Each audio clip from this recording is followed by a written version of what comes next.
Given goods কি? Sir, normally price ফল করলে demand increase করে, বাট গিভেন গুডসের ক্ষেত্রে প্রাইস ইনক্রিজ করলে ডিমান্ড। আসসালামু আলাইকুম, শুভেচ্ছা এবং অভিনন্দন বিচেস কন্টেন্টস ইউটিউব চ্যানেলে। আমি Mohammad Mizan Hossain bank viva mock video নিয়ে আজ আছি আপনাদের সাথে। তাহলে শুরু করা যাক। আসসালামু আলাইকুম sir, may I come in? Yes, come in, take your seat. Thank you sir. What's your name? Mohammad Mijan Hussain Jibon. Okay, introduce yourself. Thank you, sir, for giving me the opportunity to say something about myself. I'm Mohammad Mijan Hussain Jibon. I'm from Manikganj district. I passed SSC in 2014 from Oxford Academy and SSC in 2016 from BAF Shine College, Kurmitola. Then I completed my graduation and post-graduation both from Jagannath University in mathematics. At present, I'm searching for a job. For this purpose, I represent myself before you for Viva Boss. That's all, sir. আচ্ছা, আপনি ফাংশনের সংজ্ঞাটি বলুন। যদি দুটি চলক x এবং Y এমনভাবে সম্পর্কযুক্ত হয় যে এক্স এর প্রতিটি মানের জন্য ওয়াই এর একটি নির্দিষ্ট মান পাওয়া যায়, তবে ওয়াইকে এক্স এর ফাংশন বলা হয়। একে y is equal to function of x দ্বারা প্রকাশ করা হয়। আপনি বলুন তো, শূন্য কোন দেশ আবিষ্কার করেন? স্যার, ভারত। কে শূন্য আবিষ্কার করেন? গণিতবিদ আর্যভট্ট। জগন্নাথ বিশ্ববিদ্যালয়ে পড়েছেন এমন একটি বিখ্যাত ব্যক্তির নাম বলুন। বাংলাদেশ অস্থায়ী সরকারের প্রথম প্রধানমন্ত্রী Tajuddin Ahmed. Balance of trade কি? ব্যালেন্স অফ ট্রেড হচ্ছে সাধারণত একটি দেশের বস্তুগত পণ্য সামগ্রী, যেমন তৈরি পোশাক, চামড়া ইত্যাদির আমদানি ও রপ্তানি মোট মূল্যের পার্থক্য। জিডিপি নিরূপিত খাত কয়টি? তিনটি বৃহৎ খাত বলুন। জিডিপি নিরূপিত খাত তিনটি। বৃহৎ তিনটি খাত হচ্ছে শিল্প, কৃষি এবং সেবা। আচ্ছা, আপনি কি দেশের ব্যাংকগুলোর টেলার সার্ভিস সম্পর্কে জানেন? যদি জেনে থাকেন তাহলে বলুন টেলার সার্ভিস কি? টেলার বলতে ব্যাংকের সেই কর্মচারীকে বোঝায় যিনি কাউন্টারে বসে টাকা জমা নেন বা দেন। টেলার সার্ভিস মানে হচ্ছে ক্যাশ কাউন্টারে টাকা জমা প্রদান বা উত্তোলনের যে সার্ভিস, সেটাই। আমাদের ব্যাংকগুলোতে দেখা যায় যে কাউন্টারে গিয়ে অনেকক্ষণ দাঁড়িয়ে থাকতে হয়। আপনি এই সমস্যার সমাধান কিভাবে করবেন? স্যার, এক্ষেত্রে বেটার সার্ভিস দিতে হলে অবশ্যই একটা বিকল্প সিস্টেম অ্যাপ্লাই করতে হবে, যেখানে প্রথমে কাস্টমারদের ক্লাসিফাই করতে হবে। যেমন প্রথম হচ্ছে প্লাটিনাম কাস্টমার, এরা হচ্ছে ব্যাংকের কাছে সবচেয়ে মূল্যবান কাস্টমার। এরপর গোল্ডেন কাস্টমার, এরা ব্যাংকের কাছে প্লাটিনামের চেয়ে কম গুরুত্বপূর্ণ। তারপর সিলভার কাস্টমার, এরা গোল্ডেন কাস্টমারের চেয়ে কম গুরুত্বপূর্ণ। এবং সর্বশেষ হচ্ছে অ্যাজ ইউজুয়াল বা নর্মাল কাস্টমার, যারা গুরুত্বের দিক থেকে সর্বশেষ পর্যায়ে থাকবে। এবার ব্যাংকের সকল শ্রেণীর কাস্টমারদের জন্য সুযোগ সুবিধা বা সার্ভিস ডিজাইন এবং প্রোভাইড করতে হবে, যাতে কাস্টমার উপকৃত হয় এবং ব্যাংকও লাভবান হয়। যেমন প্লাটিনাম কাস্টমার হচ্ছে তারা যারা বড় বড় অ্যামাউন্ট ট্রানজ্যাকশন করবেন, তাই তারা স্বাভাবিকভাবেই সুযোগ সুবিধা বেশি পাবেন। তাদের জন্য পাশাপাশি আলাদা কাউন্টার থাকবে। তাহলে কাস্টমারদের মধ্যে একটা ডিসক্রিমিনেশন হয়ে যাবে না? আসলে এক্ষেত্রে ওইভাবে ডিসক্রিমিনেশন বিবেচনা করলে হবে না। যে দৈনিক ব্যাংকে 100 টাকা ট্রানজ্যাকশন করবে আর যে দৈনিক 1 লাখ টাকা ট্রানজ্যাকশন করবে, উভয় তো ব্যাংকের কাছে সমান হতে পারে না। আপনি যদি এটাকে সেম ভেবে নেন, তাহলে আপনার জন্য ব্যাংকিং সেক্টরে খুব বেশি ভালো হবে না। সেক্ষেত্রে এতটুকু তো বিবেচনা করতেই হয়। What are the terms of trade?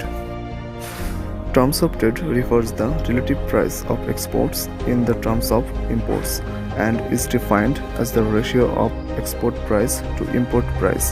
It can be defined as amount of import goods an economy can purchase per unit of export good.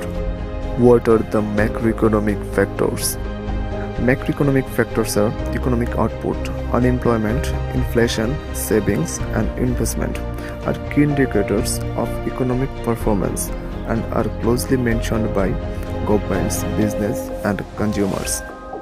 ওকে, এখন শুধু বলুন ইনকামের সাথে ডিমান্ডের কি relation? Sir, actually, demand responds positively with income. When income increases, demand increases. When income falls, demand falls. এখন বলুন inferior goods কি এবং এক্সাম্পল দিয়ে ব্যাখ্যা করুন। স্যার, ইনকামের সাথে ডিমান্ডের একটি পজিটিভ রিলেশন রয়েছে, কিন্তু ইনফেরিয়র গুডসে ইনকামের সাথে ডিমান্ডের একটি নেগেটিভ রিলেশন শো করে। অর্থাৎ কারো ইনকাম বাড়লে সে ওই গুডসটির ডিমান্ড কমিয়ে দেয়, আবার ইনকাম কমলে ওই গুডসটির ডিমান্ড বাড়িয়ে দেয়। যে গুডসে ইনকামের সাথে ডিমান্ডের নেগেটিভ রিলেশন শো করবে সেটি ইনফেরিয়র গুডস। উদাহরণ হিসেবে আমরা বলতে পারি, কোনো ব্যক্তির ইনকাম যখন কম তখন সে লোকাল বাসে যাতায়াত করে, তার ইনকাম বেড়ে গেলে সে লোকাল বাসে যাতায়াত কমিয়ে দিয়ে ট্যাক্সি ক্যাবে চলাচল শুরু করে। সেক্ষেত্রে ইনকাম বৃদ্ধির ফলে লোকাল বাসের ডিমান্ড ওই ব্যক্তির কাছে ফল করবে। এখানে লোকাল বাসের যাতায়াত ইনফেরিয়র গুডস, কারণ ইনকাম বৃদ্ধির সাথে সাথে ওই গুডসের ডিমান্ড ফল করে। গিভেন গুডস কি? স্যার, নর্মালি প্রাইস ফল করলে ডিমান্ড ইনক্রিজ করে, বাট গিভেন গুডসের ক্ষেত্রে প্রাইস ইনক্রিজ করলে ডিমান্ডও ইনক্রিজ করে। গিভেন গুডসের হিস্টোরিক্যাল ব্যাকগ্রাউন্ড বলুন। স্যার, যখন 1973 সালে আফ্রিকায় দুর্ভিক্ষ হয় তখন মাংসের দাম কমে গিয়ে রুটির দাম বাড়লেও মানুষ মাংস না কিনে বেঁচে থাকার জন্য রুটি কেনা শুরু করে। গুড, আসলে ক্রিটিক্যাল মোমেন্টে গিভেন গুডসের অস্তিত্ব লক্ষ্য করা যায়। আচ্ছা, আমি জান, আপনি বলুন সেন্ট্রাল ব্যাংকের কাজ কি? Sir, central bank note issue করে, অন্যান্য ব্যাংকের ব্যাংকার হিসেবে কাজ করে, সরকারের সর্বশেষ ঋণদাতা হিসেবে দায়িত্ব পালন করে এবং মনিটারি পলিসি গ্রহণ করে। ইনফ্লেশন এবং মানি সাপ্লাই কন্ট্রোলের জন্য সেন্ট্রাল ব্যাংক কোন ধরনের পলিসি গ্রহণ করে বুঝিয়ে বলুন।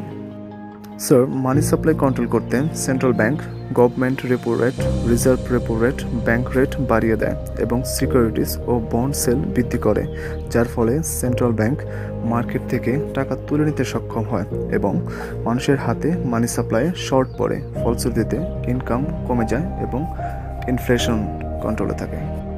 আপনি গ্রিন ব্যাংকিং বলতে কি বোঝেন? আসলে গ্রিন ব্যাংকিং জিনিসটা কি? স্যার, এটি ফুলি অনলাইন ব্যাংকিং। এক্ষেত্রে ঘরে বসেই সব কিছু করা সম্ভব, যেমন টাকা তোলা, টাকা জমা দেওয়া, ব্যালেন্স ট্রান্সফার ইত্যাদি কাজ ঘরে বসেই করা সম্ভব হবে। এটি পরিবেশ বান্ধব ব্যাংকিং, এজন্যই এর নাম গ্রিন ব্যাংকিং দেওয়া হয়েছে। What is monetary policy? To control inflation and money supply, the policy that the central bank takes is called monetary policy. তো মনে করেন আমরা আপনাকে নিয়োগ দিলাম, আপনি এখন ম্যানেজমেন্ট ট্রেনি অফিসার হয়ে গেলেন। এরপর আস্তে আস্তে প্রমোশন পেতে পেতে আপনি একদিন এমডি হবেন। তো এমডি হবার পর আপনার প্রথম স্টেপ কি হবে?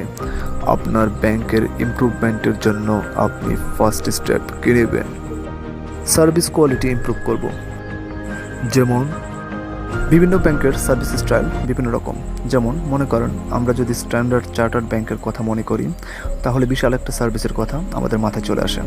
আর যদি সোনালী ব্যাংকের কথা বলি তাও এরকম একটা সার্ভিসের কথা আমাদের মাথায় আসে। এই দুইটা সার্ভিস যদি আমরা বিশ্লেষণ করি তাহলে কি করলে যে কাস্টমার মনে করবে যে এটাই তার জন্য বেটার সার্ভিস, সেটা আমরা পেয়ে যাব। তারপর আমরা সেই সার্ভিসটাকে কাস্টমারের উপর নিশ্চিত করব। ফিউচার কন্ট্রাক্ট বলতে কি বোঝেন? স্যার, এটি হচ্ছে দ্রব্য মালিকানা শেয়ার বা মুদ্রা ক্রয়ের বা বিক্রয়ের একটি অগ্রিম চুক্তি। যে ক্রয় বা বিক্রয় ভবিষ্যৎ কোনো তারিখে সংঘটিত হবে তার দাম অগ্রিম চুক্তিকালীন সময়ে নির্ধারিত হবে। এটি হঠাৎ ভবিষ্যতের দাম কমা বা বাড়ার ভীতি থেকে ক্রেতা বিক্রেতাকে সুরক্ষা দিয়ে থাকে। গ্রাম নাকি শহর, কোথায় চাকরি পেলে আপনার সুবিধা হবে? স্যার, গ্রাম বা শহর যে কোনো জায়গায় চাকরি করতে আমি প্রস্তুত আছি। আচ্ছা, আপনি এখন আসুন। ধন্যবাদ স্যার। ধন্যবাদ আপনাদের মূল্যবান সময় আমাদের দেওয়ার জন্য। আমাদের ভিডিওটি যদি ভালো লেগে থাকে তাহলে অবশ্যই লাইক করবেন, আর আপনার মূল্যবান মতামত অবশ্যই কমেন্টে জানিয়ে দেবেন। এই ধরনের আরও ভিডিও পেতে BCS contents YouTube channel subscribe করে পাশে থাকুন। ধন্যবাদ।